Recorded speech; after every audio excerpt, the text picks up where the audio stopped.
দশম তলা এবং সপ্তম তলার মধ্যকার আজকে ফাইনাল খেলা চলছে। রনিত শুরু করলেন, দেখে শুনে বল করলেন, উঠিয়ে মেরেছেন এবং রনি প্রথম বলে ওই মারুফ নিজের ব্যক্তিগত 15 রানের মাথায় ক্যাচ আউট হয়ে মাঠ থেকে মাথা নিচু করে প্যাভিলিয়নের পথ ধরলেন।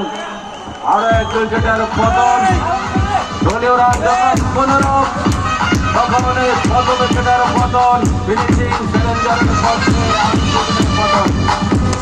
চমৎকার এনজয় ফুল আজকের এই চমৎকার মনোমুগ্ধকর আবহাওয়ায় আজকের এই বিজি প্রেস মাঠে আমরা খেলা উপভোগ করছি।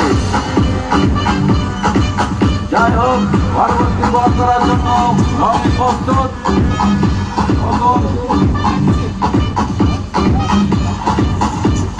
বিপ্লব নতুন খেলা, নতুন ব্যাটসম্যান হিসাবে মাঠে প্রবেশ করেছেন বিপ্লব। তিনি এখন ব্যাট করবেন সেই ওই